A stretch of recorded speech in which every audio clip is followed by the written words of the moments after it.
lecture. My name is Mariam Gondu, and I'm not a doctor like my sister, my dear friend, Dr. Leviva here, but I've been asked to speak to you about stress and anxiety and how to manage them spiritually. So first of all, before I start with that, let me explain to you about locus of control. I want to start with explaining what is locus of control. You know, things will happen in life, and why we get most stress and anxiety from is from trying to control others or certain situations that are happening in life, because you and me will agree that every day, every hour, every minute, and every second, certain situations or things will happen. Things will happen, things that will either stress you or make you anxious. So how do we manage them spiritually? That's what I'm going to talk to you about. So problems arise for us the moment we feel the need to change others or change certain situations that are beyond our control. As an individual, you have what is called your locus of control, things that you can control. And you also have things that you can influence. The number three thing is you have some situations or some people's behavior, actions towards you that you can't control. So one of the things that you can control is your thoughts. You are absolutely in control of your thoughts. You are absolutely in control of what you eat, what you drink, you know, the clothes you wear, decision to be here today or not, you know, you are all in control of this. They are within the cycle of your control. Then there are other things that you can influence. Things like, you know, maybe when it is raining, you want to go out. You can't control the rain, but you can influence how it affects you. You can either use an umbrella and a raincoat, and then you go out and do whatever you want to do. That's just an example, you know. But then, what are the things that you cannot control? What you cannot control, part of the things you cannot control is certain situations.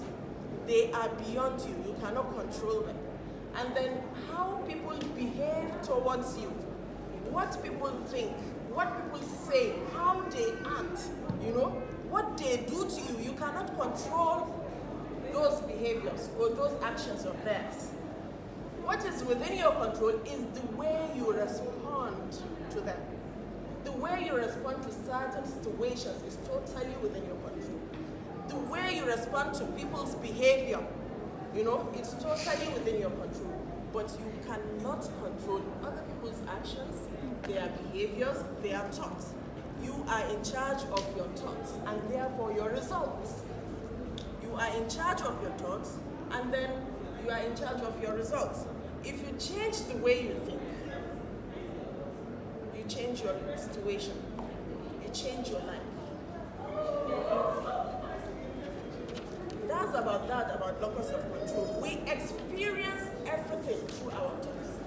So everything you see happening around you, you experience it through your five senses.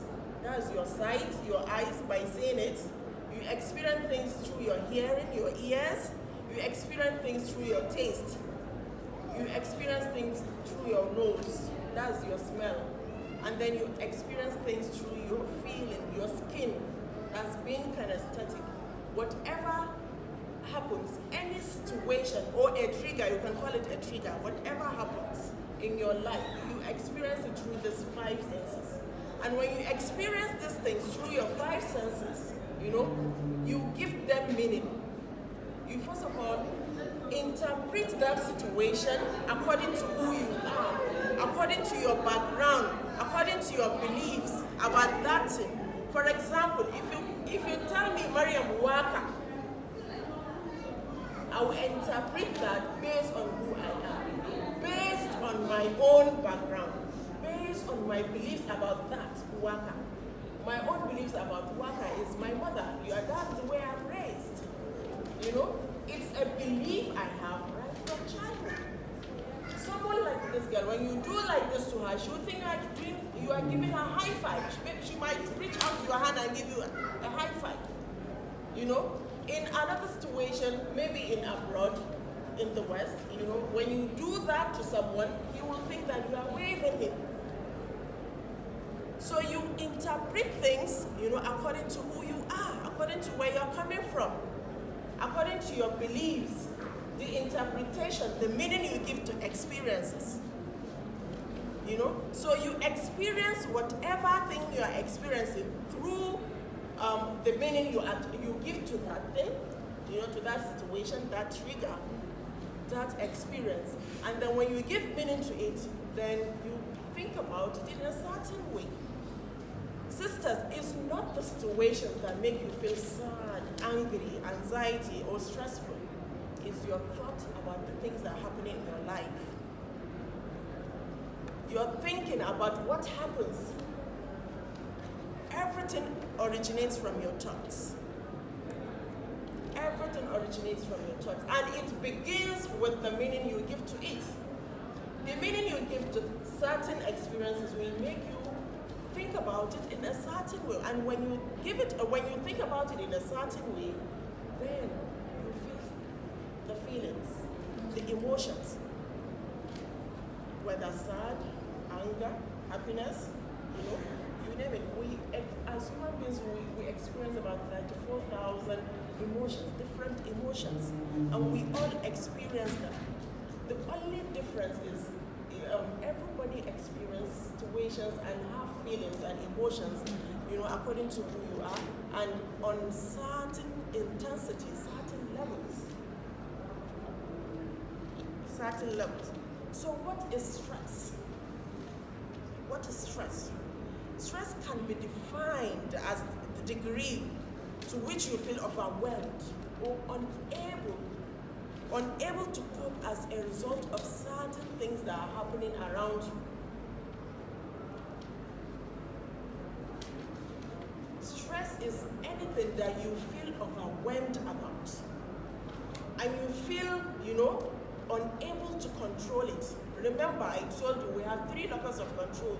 What you can control, what you can influence, and then what you cannot control at a larger scale. So stress is all about being overwhelmed with situations that are happening around you. And when you feel the need to control them, to control the situations or control people, and then you begin to think in a certain way, you begin to have stressful thoughts. Remember, it is not the situations or the triggers per se that are making you feel those emotions. It's your thoughts about that situation, about that trigger, about that experience. The way you think about it, when you have stressful thoughts, then you begin to get stressed. You begin to get stressed when you have stressful thoughts. Number 2 is anxiety. What is anxiety? Anxiety is what we feel when we are worried, tensed, or afraid, particularly about things that are yet to happen. Things that have not happened. Then you begin to have anxious thoughts. When you get anxious thoughts, then you have anxiety. You are worried about things that have not yet happened. This will happen, that will happen, I think maybe this is going to happen. Maybe I don't have money to pay for my school fees, my children's school fees, my rent. How do I do? Or where do I go about it? When do I find money? So what if I don't have this money? And you just trust yourself. And it can even be worse than that, and anxious, and you can get, what do you call it, a panic attack if you continue that way. If you don't regulate it, you will begin to have panic attacks.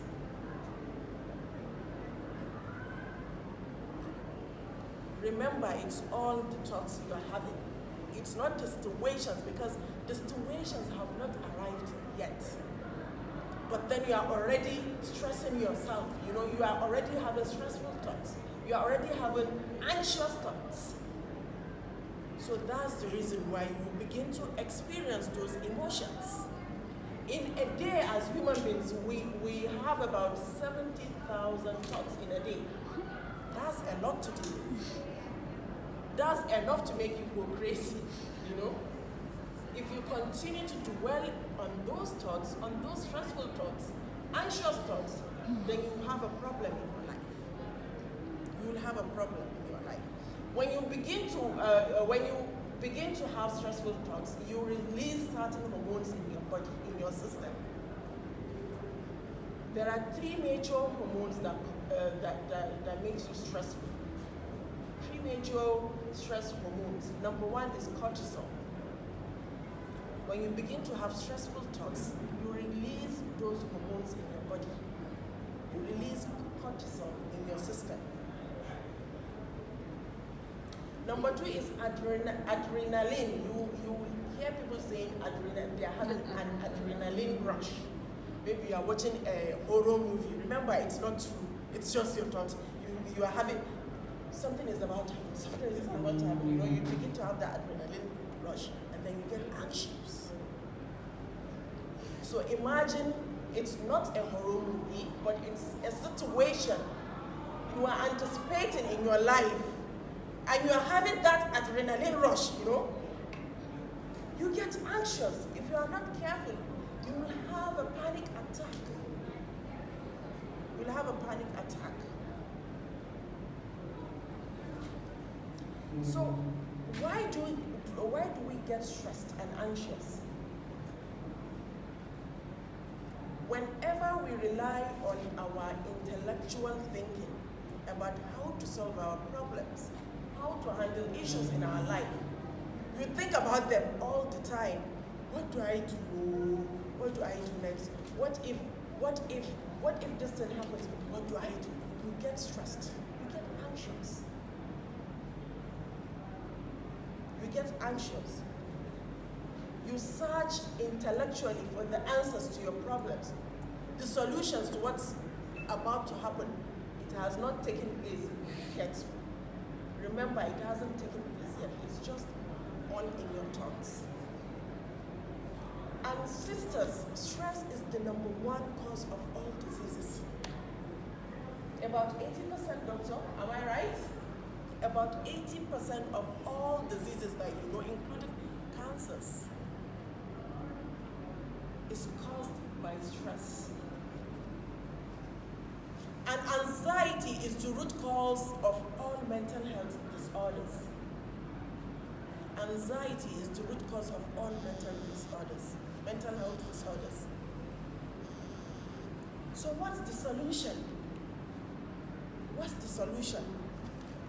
The moment we realize that Allah does not burden a soul beyond which it can, bear. لا يكلف الله نفسا إلا وسعها. The moment you realize that Allah has promised us in the Quran, in Surah Al-Baqarah, the last 2 verses of Surah Al-Baqarah, verse 285 and 286, that's Amana Rasul. Allah mentioned, لا يكلف الله نفسا إلا وسعها. Allah does not burden a soul beyond which it can bear. Whatever you're going through, sisters, I'm talking to you, all of you. Whatever you think you are going through, it's because Allah knows that you can bear it. There are other sisters, when they go through one thing that you are going through, they will crash because they cannot bear it. Some sisters ask me, Sister Mariam, you've been through a lot. Those who knows my story, you've been through a lot, and you're still standing. I cannot bear 1/3 of what you have beared, what you have beared in life. If I go through it, I know I will just end up dead. And then I smile. Sometimes I laugh. Why? Because I know that Allah has mentioned, and it is a promise in the Quran, لا يكلف الله نفسا إلا وسعها. I'm able to go through whatever situation I'm going through because Allah sees me fit of bearing that situation. It's because Allah knows that I can bear that situation. And you go through certain situations for you to come out stronger in life. I'm only able to sit down here in front of you to talk to you because I have been through certain situations which have shaped my life, which have made me to become who I am today, which have made me to be stronger, which have made me to stand here and talk to you. لا يكلف الله نفسا إلا وسعها. In the remaining verse of that ayah, in the remaining ayah, in the other ayah, in the ayah to come later, Allah has given us solution, a prayer. So whenever I'm having this kind of gatherings, I love to interact with my audience. I ask you to open up the Quran and check for yourself. In the remaining ayah, Allah said, رَبَّنَا لَا تُحَمِّلْنَا مَا لَا طَاقَةَ لَنَا بِهِ وَاعْفُ عَنَّا. Allah, do not make us bear that which we cannot. I'm not going to go into that because I don't have too much time. I have another class. Go and check the translation of the last verse of Surah Al-Baqarah, Amana Rasul. Beginning from Amana Rasul. But it started on the last verse. لا يكلف الله نفسا إلا وسعها لها ما كسبت وعليها ما اكتسبت ربنا لا تؤاخذنا أو أخطأنا ربنا ولا تحمل علينا إصرا كما حملته على الذين من قبلنا ربنا ولا تحملنا ما لا طاقة لنا به واعف عنا واغفر لنا وارحمنا أنت مولانا فانصرنا على القوم الكافرين. Go and read the translation of this ayah. Have an understanding of what it's trying to convey to you. You are asking Allah, it's a prayer, you are asking Allah to not burden you with that which you cannot bear. How many times do you read Amana Rasul in your life, on a daily basis? How many times? How many times do you read Amana Rasul? That's just number one way. And the moment you realize that, yes, Allah does not burden you, with that which you cannot bear, then you are okay. Wallahi, you will have, a burst of energy to carry on with whatever it is. You just change your perception. Change the meaning you give to experiences and you change your life. Just change it. You know that Allah does not burden you this way. Once you become aware of this, and you totally believe in Allah, and in this verse, if you are a mu'min, you have to believe in whatever ayah Allah has revealed to us in the Quran. When you believe this, then you are okay. You will be okay. You don't have any problem.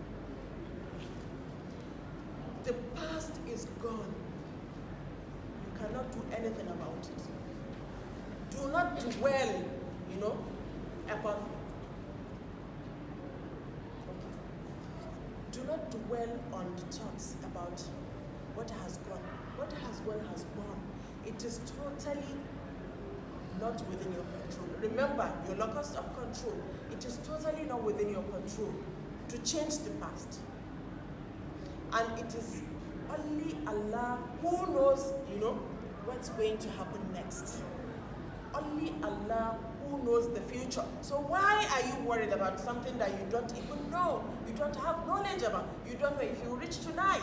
You don't know if you reach tomorrow. You don't know if you reach a year, a week, a month.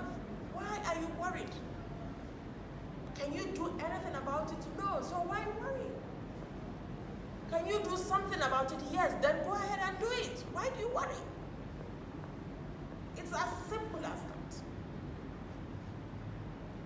relax, sisters, just calm down. Wherever you are in life, calm down. Allah is going to take care of you. Allah is going to take care of situations. Whatever you see happening, it's happening because that's the qadr of Allah. That's the qadr of Allah. 50,000 years before the earth and heavens were created, Allah has decreed that this is going to happen. And you can't change it. So why worry? You stress yourself. You make yourself anxious, and you begin to have mental health issues.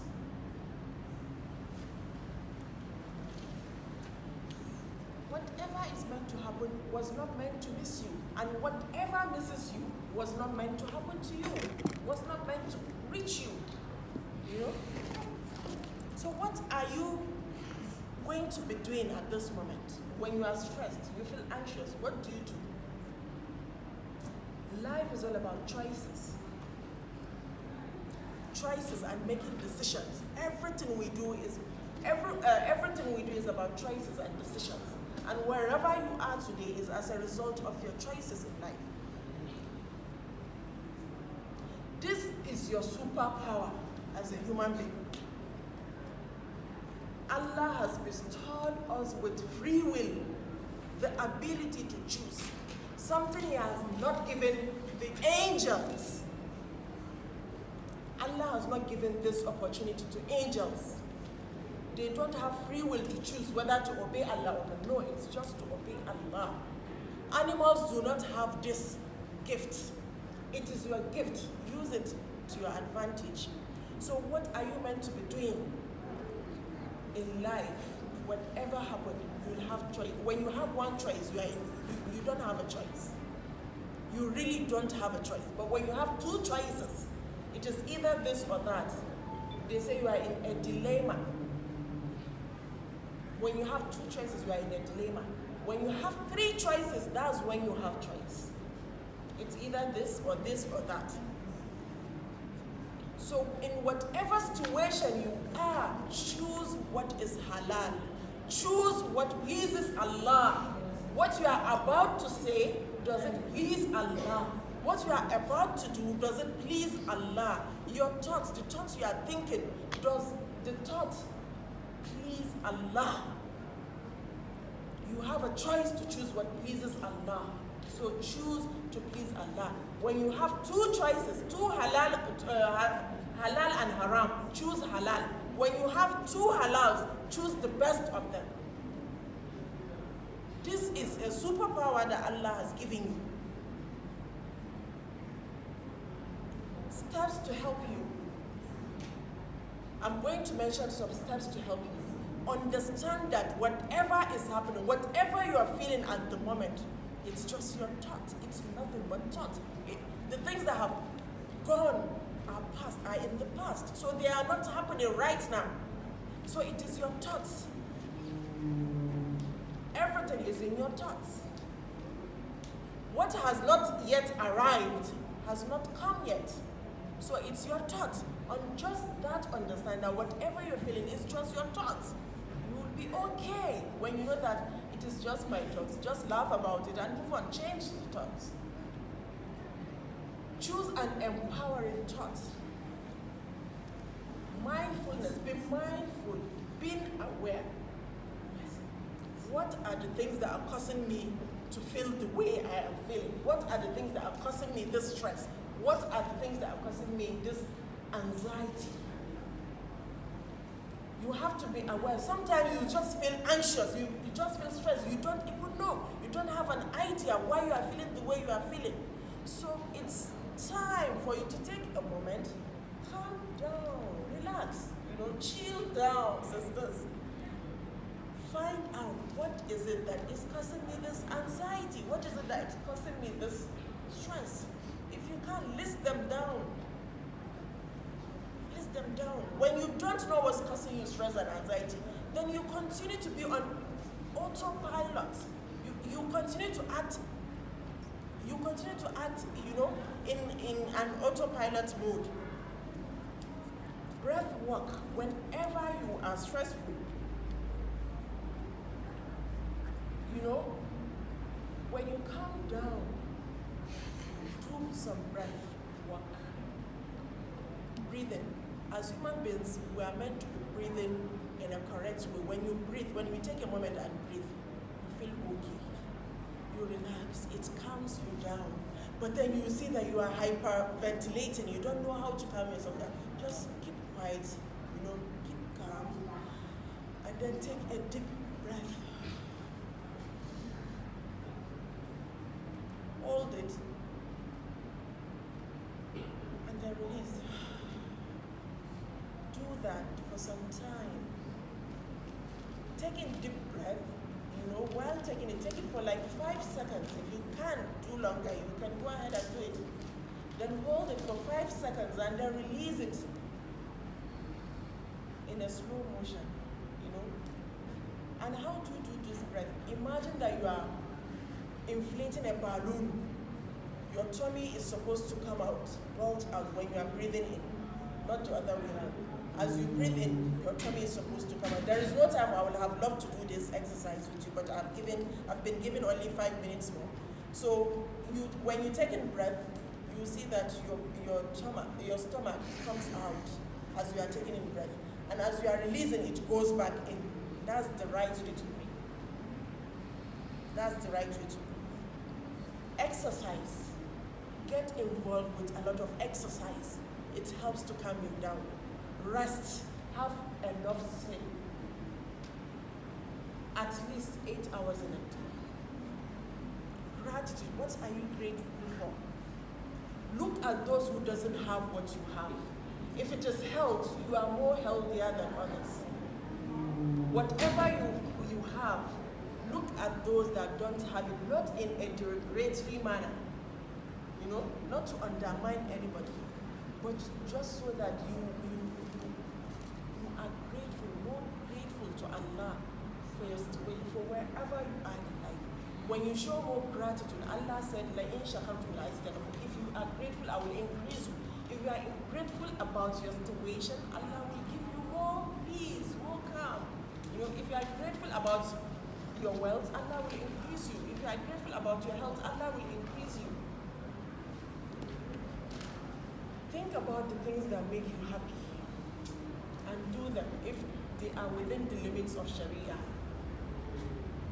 Tawakkul. Have total reliance upon Allah subhanahu wa ta'ala. Tawakkul is not is about, I don't know what's going to happen next, but I have put my total trust, total reliance and submissive to Allah subhanahu wa ta'ala that He is going to make a way out for me. Remember, when Nabi Musa alayhi salam relied upon Allah, you know, Allah parted seas for him. So put your total trust in Allah subhanahu wa ta'ala and you'll be okay. Zikr. In the Quran, I don't want to waste more time. I will just quote the verse. Allah said, وَمَنْ أَعْرَضَ عَنْ ذِكْرِي فَإِنَّ لَهُ مَعِيشَةً ضَنْكًا. If you turn away from the remembrance of Allah, Allah is going to make you depressed. He is going to give you a depressed life. Allah bi-dhikrillahi tatma'innul qulub. And in another verse, Allah said that, verily, in the remembrance of Allah, do hearts find rest. Sisters, you are just a thought away from sadness. You are also a thought away from happiness. You know, the secret lies in your thoughts. Change your thoughts and you change your life. If you have bad thoughts and you don't do anything about it, then you are okay. You are okay. Lastly, as I close this session, I want to share with you some du'as for worry and anxiety, worry and sorrow. Bismillahirrahmanirrahim. They are in Hisnul Muslim or any dua book. You can go ahead and check them. Immediately as I finish saying the dua, I will say my salam and leave, inshallah. Allahumma inni abduka ibnu abdika ibni amatika nasiyati biyadika madin fiya hukmuk عدل في قضاؤك أسألك بكل اسم هو لك سميت به نفسك أو أنزلته في كتابك أو علمته أحدا من خلقك أو استأثرت به في العلم الغيب عندك أن تجعل القرآن العظيم ربيع قلوبنا ونور صدورنا وجلاء أحزاننا وذهاب همومنا وهمومنا. Number 2 is اللهم إني أعوذ بك من الهم والحزن والعجز والكسل والبخل والجبن وغلبة الدين وقهر الرجال. Number 3 is لا إله إلا الله العظيم الحليم لا إله إلا الله رب العرش العظيم لا إله إلا الله رب السماوات ورب الأرض ورب العرش الكريم. Number 4 is اللهم رحمتك أرجو فلا تكلني إلى نفسي طرفة عين وأصلح لي شأني كله لا إله إلا أنت. Then number 5 I think لا إله إلا أنت سبحانك إني كنت من الظالمين. And then the last one الله ربي لا أشرك به شيئا. سبحانك اللهم ربنا وبحمدك أشهد أن لا إله إلا أنت أستغفرك وأتوب إليك. السلام عليكم ورحمة الله وبركاته.